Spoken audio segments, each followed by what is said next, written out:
I was sickened by the standing ovation. I felt like Hollywood is just spineless, en masse. It really felt like, oh, this is a really clear indication that we're not the cool club anymore. Jim Carrey, man. He's one of the few in Hollywood who made it big just off pure talent. No games, no playing into that elitist agenda, just raw skill. But you know how Hollywood is, right? They don't like when you step out of line. And now Joe Rogan speaking up, saying Hollywood forced Jim to retire because he wasn't afraid to call them out in public. That's the real shady business. Rogan's warning us, like, look what they did to Jim. So what did Carrey reveal that's got Hollywood so shook? Let's break this down, because it's deeper than we think. Jim Carrey, he's always been that dude. The legendary comedian with hits like Ace Ventura and Dumb and Dumber. But over the years, you could tell something changed. He shifted from his wild, goofy self to this deep, philosophical guy talking about real-world problems, depression, and the meaning of life.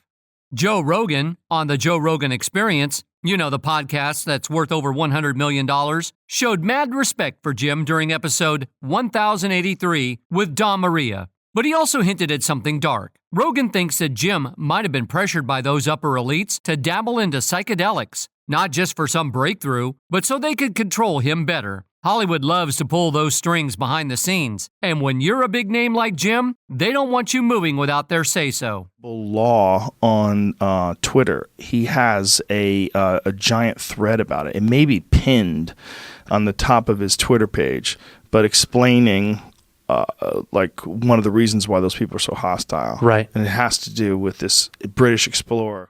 He even claimed he's just talking about what matters and what doesn't matter. There are a bunch of interviews and clips of him discussing things. He's not talking like Jim Carrey, the world-famous A-list actor who had gigantic smash movies. He's not talking like that at all. He's talking like some guy who's trying to understand his place in this universe in a really profound way. Really well-thought-out guy, Joe Rogan, in episode 1083 of his podcast in 2018. After Dumb and Dumber 2, Jim Carrey made a bold move, stepping away from the Hollywood spotlight. Instead of chasing more blockbusters, he dove headfirst into his personal passions: painting, philosophy, and even writing a book. For years, he didn't return to any major projects, leaving fans wondering what was next for the comedic legend. It wasn't until 2019 that he made a comeback, starring in Sonic the Hedgehog. During his time away, the world witnessed Jim's transformation. He went from being a A-list actor to someone deeply invested in understanding the human experience, talking openly about mental health, spirituality, and his personal battle with depression. He shared profound insights, like when he said, "Depression is your avatar telling you it's tired of being the character you're trying to play." Jim was no longer just the man behind the jokes. He became a voice for self-awareness and truth, showing people that even those at the top have their own struggles. But it wasn't just a personal choice. Rumors began swirling that Hollywood's elite had a hand in pushing him toward this break, especially after he began speaking out against the darker sides of the industry. Jim Carrey announced on the 13th of April, 2022, that he feels serious about retiring, stating that his time might have come to step back. He said, You down the road, but I'm taking a break. Yeah.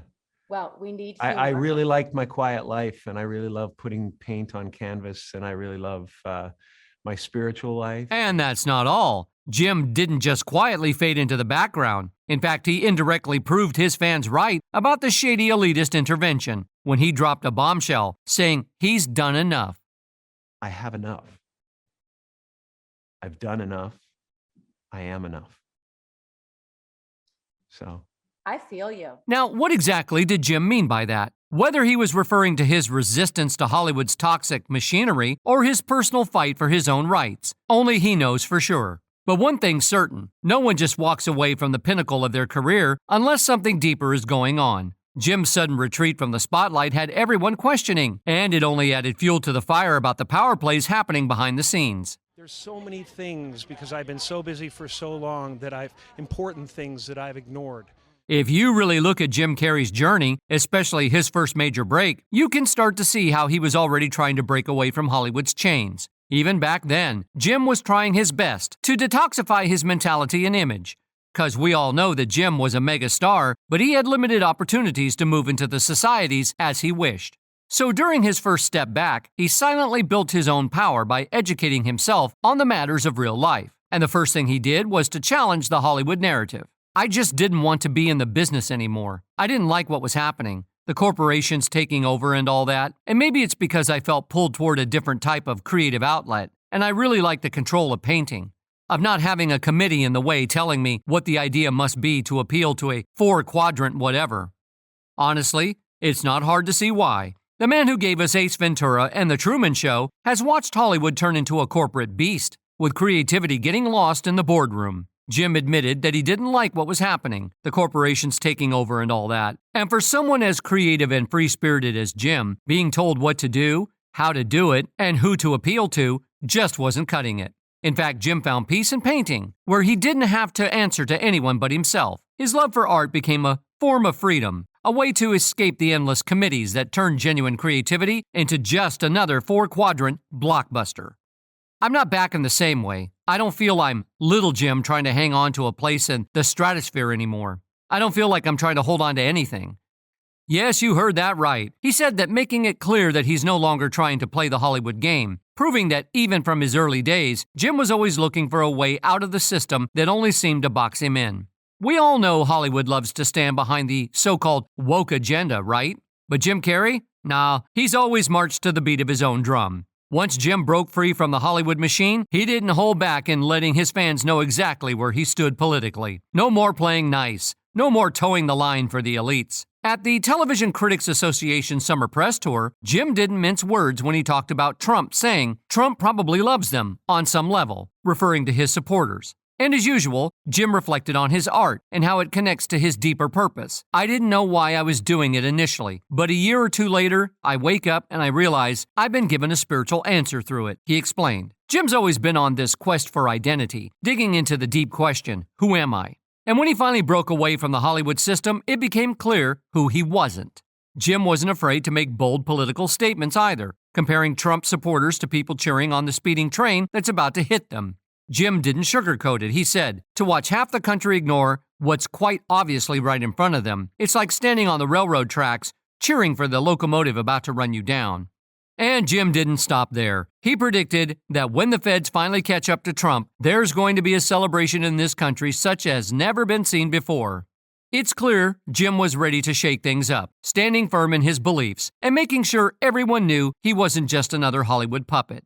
Jim carved out his own lane, and once he broke free from the system, he let the world know exactly where he stood. And that's not the only thing Jim Carrey has stood his ground on. We all remember that jaw-dropping moment when Hollywood's king of comedy, Chris Rock, got straight up humiliated in front of the whole world. Hosting the Oscars, doing what he does best, making jokes, he cracked one about Jada's alopecia. Then out of nowhere, Will Smith stormed the stage and slapped the taste out of Chris's mouth. The whole room froze.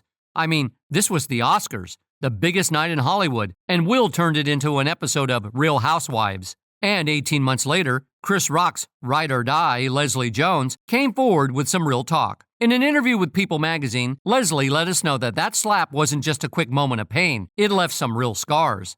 According to her, Chris had to go to therapy with his daughters, Lola and Zara, to get through it. She said, that was humiliating. It really messed him up. People got to understand his daughters, his parents, everybody saw that. He had to go to counseling with his girls.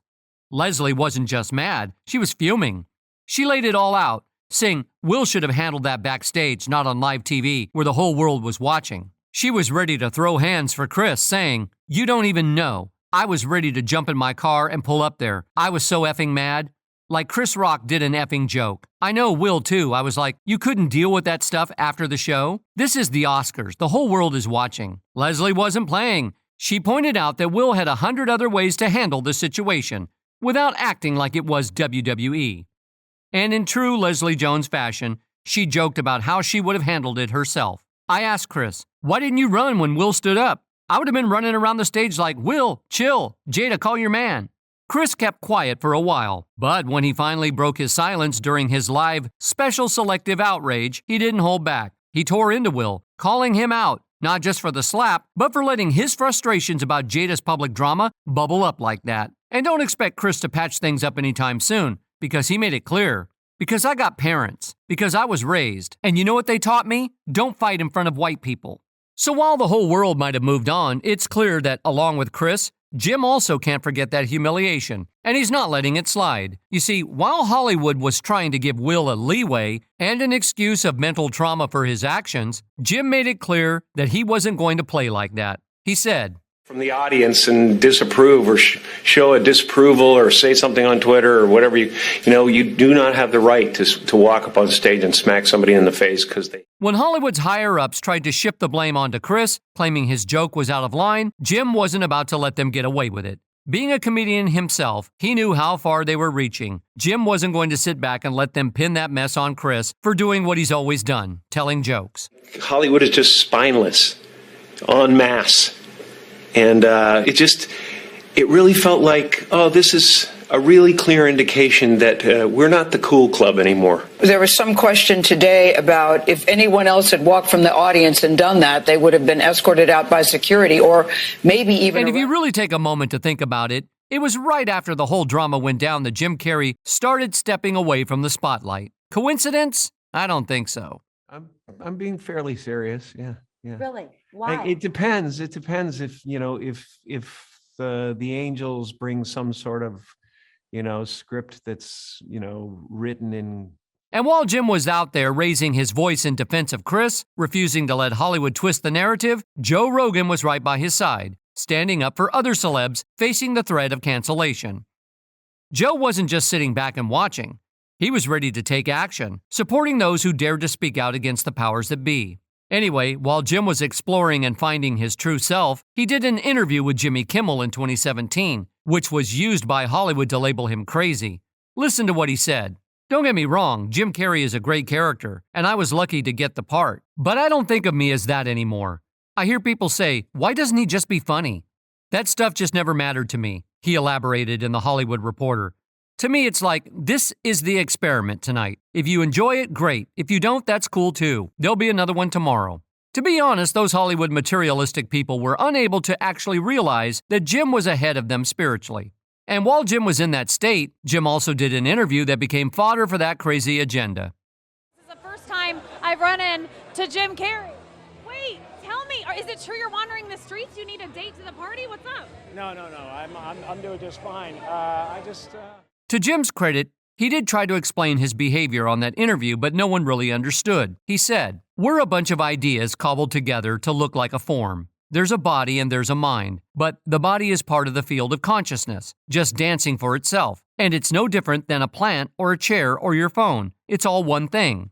Because we are sentient. There's a consciousness, and we have to deal with this thing we create, like a fortress of ideas around it. So we say, this is my name, and this is my heritage. And this is my nationality, and here's my hockey team, and these are all of the things that I am. That's the mistake.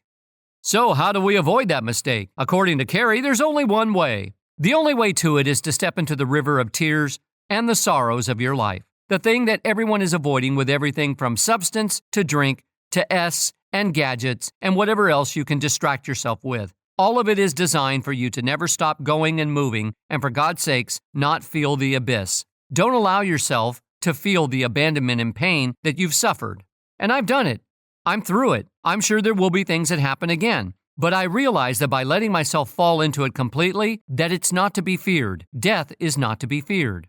But one thing's for sure, Jim boldly denied those false addiction rumors people were trying to whisper about. He said, I have no depression in my life whatsoever, he declared. I don't have meds. I don't have supplements. I don't have anything. I've got a couple of fish oils a day, and the rest of it is just good diet and a little bit of exercise and understanding that I don't exist. And you know what? Jim was at peace this way. By stepping away from Hollywood's grip, he became more fearless, more unapologetic. He wasn't afraid to let the world know what was really on his mind. Jim even admitted that when he was younger, he didn't have any plans to be part of the Hollywood machine. Now, his vision was way different. He was about breaking it down from the inside. He said it himself. My plan was not to join Hollywood. It was to destroy it, like take a gigantic sledgehammer to the leading man and to all the seriousness. He knew the game was dirty, and he wasn't about to play by their rules. Jim's shift from being Hollywood's comedic darling to someone who wanted to dismantle the whole system speaks volumes. It's clear he saw behind the curtain and didn't like what he found.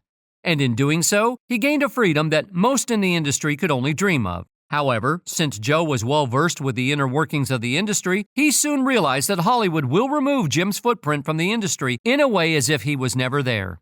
And if that wasn't enough, he went ahead and literally exposed the tactics the government played to keep people unaware of the things happening around them. Now, talk show hosts, people on television, people in sitcoms have been hired by the government to throw you off the track, to distract you, to make... Well, to be honest, when you expose Hollywood like that, it's no surprise they're trying to cancel you. But here's the thing, they might try all they want, but Jim's fans, they ain't going nowhere. No matter how hard the industry pushes, Jim's got an army of supporters backing him up. They see through the facade and they know he's speaking truth. So while Hollywood's pulling strings to silence him, Jim's fans are right beside him, louder than ever. That's all for today. We hope you enjoyed that video, and if you did, be sure to like, subscribe, and stay tuned for more videos like this.